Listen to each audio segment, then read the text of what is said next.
Welcome to Linux for the Rest of Us, episode number 76, the show on the Podnutz network where we talk about Linux stuff, Linux news, Linux apps, Linux distros, and all kinds of Linux goodness, including some Raspberry Pi action. If you don't know what that is, you'll find out. You got to stay tuned because the man, the Linux maven, the door-to-door geek, Steve McLaughlin, will tell us about that towards the end of the show. What's up, Door? First, I gotta say 76. Yes, going strong, man. No, we're rocking it. Yep, doing good stuff. And I gotta say, I like the fact that me and you both aren't doing anything that's getting staled. And, you know, we just keep plugging forward, and people keep saying ideas to talk about stuff and ideas to stop talking about stuff, which is good. That's cool. I mean, this is one of the shows I think we get the most feedback. And this is really running strong. So thank you guys for your support, and happy you're liking the show. So, yeah. Very cool. Very cool, very cool. Yeah, I would say I had a really busy day. You would? But I didn't. I was up a little late last night, a little bit later than normal last night. And for some reason, it's like my right side, just for the last couple of days on off, it's been really hurting. So I just didn't go to work today, and I slept. That is well done. Well done, Dora. I mean, sometimes you got to do it. You got it. I mean, you got to rest the body. It's not your, the body's needed rest. It demanded rest, and you gave it what it needed. Yeah. And I said to my wife, I said, look, I am a stereotypical Gemini with the pit and the pendulum to great extremes. When I am at work, I work hard. I give it a lot. When I'm home and I'm resting, I rest a lot. I rest good. Rest hard. Exactly. It's tough. Kind of have to. It's a tough life. Yeah. So what do you got going on today, this week?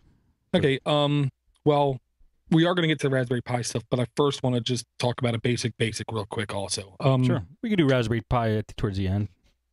Oh, yeah. Now, this basic, it's one of those things. It's just going to be a quick dip for people. I don't want to confuse people, talk about advanced things, and then just moan on about it. We're just going to dip into it real quick. How is the basic? Basic isn't even supposed to be advanced. It's never advanced, is it? Well, I know it isn't advanced, but this is for the user who's been with Linux for, let's say, a couple months, and they're starting to feel a little comfortable. They're starting to, Cocky. Exactly. And this is going to bump them right back down. Okay. Because with Linux, unlike Windows, there is no stop to learning. There is literally no stop to learning. In Windows, you hit glass ceilings where you cannot know anymore. You cannot know any deeper about something. You must stop. In Linux, you can go all the way, all the friggin' way. Okay. Huh. Okay. Now what we're going to just dip into is, and we've mentioned it more than a couple times, is we're the real raw, unfederated power is in Linux and Unix and BSD and all those systems, and that is in the command line. And to be honest, I was reminded about it again when I was listening to Podnutz Pro and Lalo, and I was hearkening back to better PC Tech.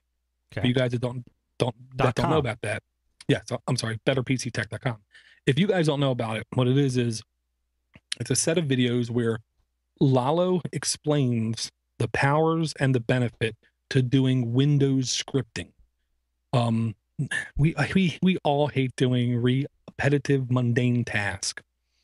Scripting can minimize that. And I'll say on Windows, it is very possible to script and take advantage of a great deal of things.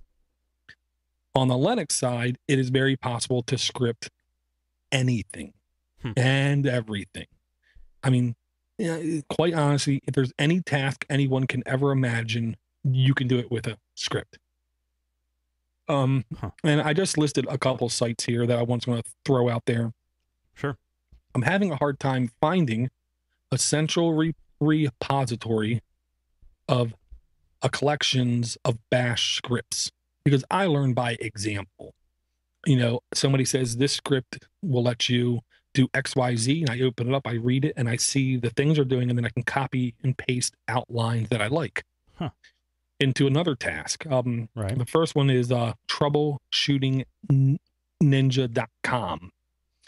And this one is just one I just came across. It has a couple more admin based scripts, and that's where it seems like most of this activity is at. Good example is LDAP Backup. This is a Linux, or more precisely Unix based script, where you can script the backup of a LDAP directory, which means all of the users, all of the objects, all of the computers, all of the groups, all of that kind of stuff. And these are just scripts he has freely available for download whenever. What is LDAP again? I don't have any idea what it stands for, but what it is, it's basically the back. And if Lilo listens to this, he's going to want to bash me. It's basically the backbone of Active Directory. It's where all the data from Active Directory goes to and comes from, where all of the user accounts, passwords, memberships, security. I see. All the stuff that makes you yawn, Steve. So these are Windows tasks? Scripts? Well, that one is, not all of them are. These are not Windows. These are scripts meant to be ran on a Unix or a Linux box to perform task. And since most administrators of networks have to deal with Windows, that's an example of connecting to a Windows box and getting all the data that you need. I see. The second one, while it's a longer list, it definitely is still utterly geared towards network administration. But there's a couple hardware things in this one too, and this was at ganglia.info. Okay, I think. But there's a couple of them here that I found interesting. There's a health there's a health monitoring script for your fan speed. Because I mean, all of us techs know there's a lot more communication going on between your hardware and us that we have the ability to see. You have to load these special tools sometimes to get this information out. With the Linux operating system, 99% of the time, those tools are already there, but to get it out, you need to know what commands to type or what, scripts to do. I see. So I thought this was pretty cool.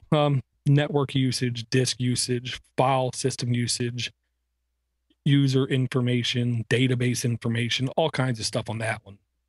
And then the very last one I just wanted to throw out there real quick. This is seriously like the tip of the iceberg as an example on command line foo. I've had very mixed feelings about command line foo in the last 2 years, because it really went down in popularity and came up in popularity. And sometimes you get people posting the most useless, stupid commands that might do something in actuality that's kind of cool, but you would never use. You have no use for it. I see. Just like novelty scripts and commands. Yes, exactly. I get harkened back to Mad TV, a horrible comedy show, where there was a character on there who was a full-grown adult who had the mentality of like a 4-year-old who would constantly say, "Look what I can do." That's what this site was like. Okay. And all the kid did was like step or skip for a second. Nothing impressive. But now we're starting to get back, and people are starting to put in there some really interesting things. I put a link into a user name Dizio, I guess.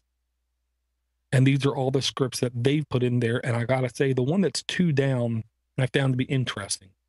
It's a command that's looking at a file on your computer. So at install time, this file gets written to, and it answers you if you copy paste this command out.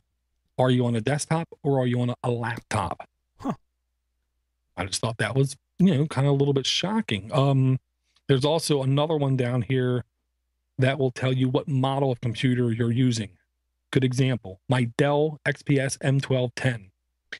In actuality, is not an M1210 at all. What do you mean? If you as soon as you boot up the computer, right when it does the Dell screen, if you look at the bottom, you see a totally different set of numbers and letters.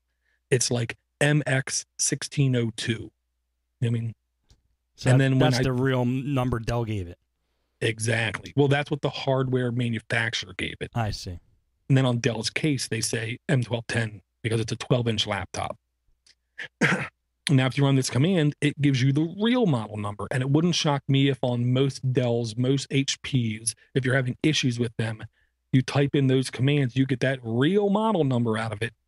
You will be able to find more focused help on that exact hardware. Good point. Good way to use it. Yeah, and then they have cool little scripts about how to access a virtual machine through a script. And like the very first one, create a new user with a home directory with a given password through a simple command. So you don't need to have to dig through GUIs, click through screens, click add, and then tab, type, to add a brand new user. It's just use this command, copy it, edit it how you see fit, paste it, and hit enter. Wow, there's some pretty cool stuff on here. Yeah, I will have to say sometimes you got to dig to find the real gems in there. Yeah. But either way, most of the other stuff I at least find interesting. Well, and it's also good you could sort by user, because if you know some guy's putting good stuff in there, you just find all the stuff he did. Yep, I agree. Cool. And in the chat room, OLF, Red Dwarf is chanting OLF, OLF, OLF, and drinking. I'm not sure, but I agree with you, Red. You don't know why he's saying it, but you're in agreement. No, it's Red. I have to be in agreement with it. Red sent us a voicemail, too. We'll play at the end. Oh, cool. Okay. And then I found this little project here, this next one here, Steve. I found it literally like 3 weeks ago. And I got a little giddy. I got just a little bit giddy. It's called Waffles. And we all know how I feel about waffles. Yes, we do. They're flaky yet tender. They're crunchy yet chewy. I mean, it's hard to get better. I didn't even think about them in that way, but now I want some. I might hit IHOP on the way when we're done the show. I'm telling you, there's an IHOP that literally was built up here 10 years ago, burnt down 8 years ago, was rebuilt 6 years ago, burnt down 4 years ago, and was just rebuilt again. Okay. I took my two kids there. My two kids rarely, when we go out to eat their plate clean. I mean, rarely. I looked at their kids' menu. They had pancakes. They had French toast. They had mac and cheese, chicken fingers. They didn't have no waffles. Really? I was like, that's a shame. I went to the adult menu. There you go. Okay. She came to order. I said, okay, first off, you need to have waffles on the kids' menu. Give him one Belgian waffle with the side of bacon, and give this one Belgian waffle with a side of bacon, because my kids like bacon. And I ordered. It was an adult-sized waffle. They both finished it. Really? Plate was clean. My older one kept taking the last couple pieces and just going over the whole plate, making sure he got as much syrup and butter as he could. So I said to the wife, when we go out to eat, if we're going to make the kids happy, we need to go to IHOP if they did something good or something. Nice. But I extremely digress. Okay. Waffles, the computer tool is over at SourceForge. Waffles.sourceforge.net. Can't do it, make it any easier than that. And first off, I'll say this is a cross-platform tool. Linux, Windows, and Mac, and there is a Java web framework that you can use with it too, which makes it more cross-platform. What does it do? I know. That's why I waited a couple weeks, Steve. I had to actually comprehend what the hell's going on here, okay? Their description of it is, Waffles seeks to be the world's most comprehensive collection of command line tools for machine learning and data mining. That right there is filled with a lot of terms. Okay. The best example I can give you is if you're on that web page and then you click documentation on the left, there's broken up into like sections. The second section, topic number 7, full usage info on full usage info